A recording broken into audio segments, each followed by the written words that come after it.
Hey guys, I have a battle here with a guy named Max Stardust, and he is also a YouTuber.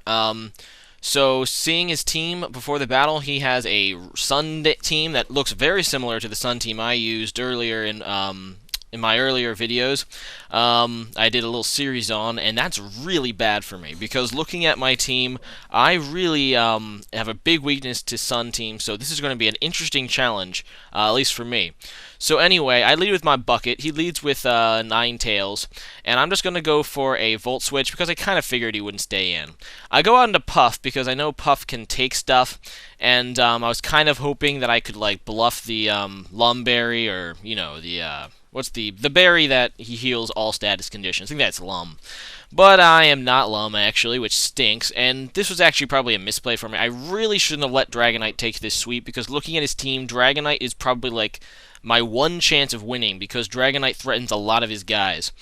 But I do take the sleep, and of course I don't get the first turn wake, because I never do, and I don't even get the second turn wake, because that happens even less, I suppose. He goes for the hidden power and ice, which is really hurtful. I mean, I kind of figured he'd have it, but this is a really bulky special Dragonite. I mean, specially bulky.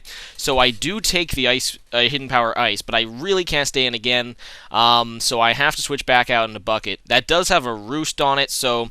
But then again, because sleep counters reset now when you switch out, that Dragonite's pretty much done, and that's really bad for me because if I could have set up that Dragonite, man, things would have been different. But oh well. So he goes out into Venusaur, which I expected. I go just for a trick because you know what? This Venusaur outspeeds my whole team anyway. The least I can do is make sure he stays locked into a move. So yeah, he is Scarf now. I go out into Puff basically to absorb the Solar Beam because that's what I predict. And I X4 resist Solar Beam, and this, like I said, is like a especially bulky Dragonite. So it takes that very, very nicely, and that's good for me, obviously, except not really. I know that I'm not going to be able to wake up. He goes out into the monkey thing, and yeah, I know it can probably KO with Flare Blitz, but I have absolutely nothing on my team that can take a Flare Blitz, so I'm just going to let Puff go down, which is sad, but that's life. And yeah, it's going to go down, and that stinks. Flare Blitz in the sun at that health, no chance of surviving.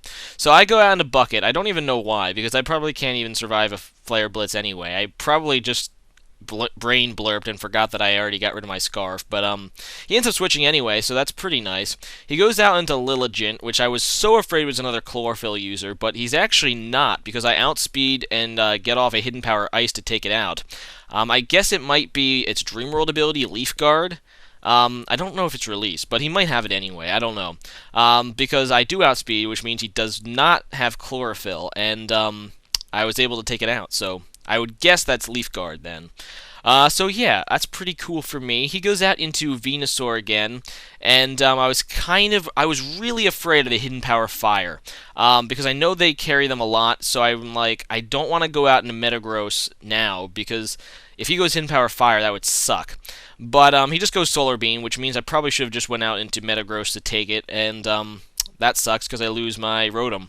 So I'm going to go for a Rock Polish, same move really, doesn't matter, same idea. And I'm so mad I don't have Earthquake.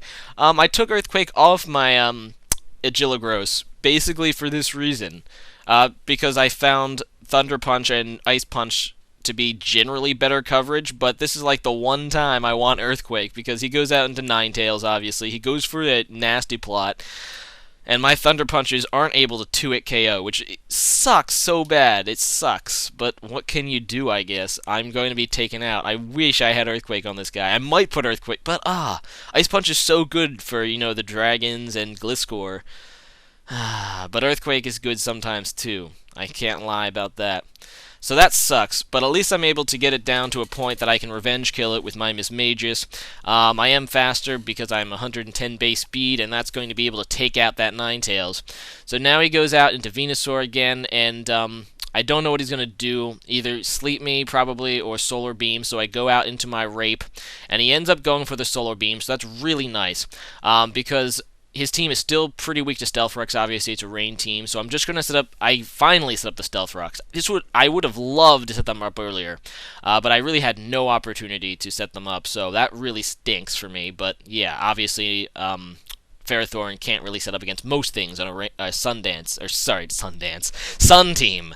And that's life. Anyway, so he goes out into Ape. I obviously have nothing to take a Flare Blitz, and Rape is probably the least important thing because it can't take crap from anything, so I decide just to stay in. He's going to go for a Flare Blitz, which is actually not so bad because he's going to rape himself with his own recoil and my Iron Barbs. So now I'm pretty confident that I can go out into Miss Magus and Revenge Kill.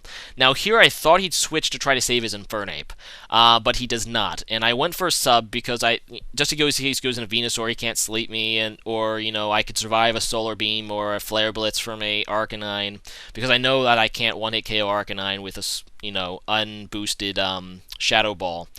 I go for a sub again, hoping he'd switch again, because maybe he thought I'd, sub-stall him, but it doesn't happen. He's just gonna try to stay in with Infernape so he can get a free switch, which is a pretty good play for me, for him. I really couldn't do anything else, basically because at this point, HP is worthless. I mean, obviously this Arcanine can one-hit KO me, so can a Solar Beam from a Venusaur, or at least two-hit KO, so, yeah, I really would have liked that sub, but oh well.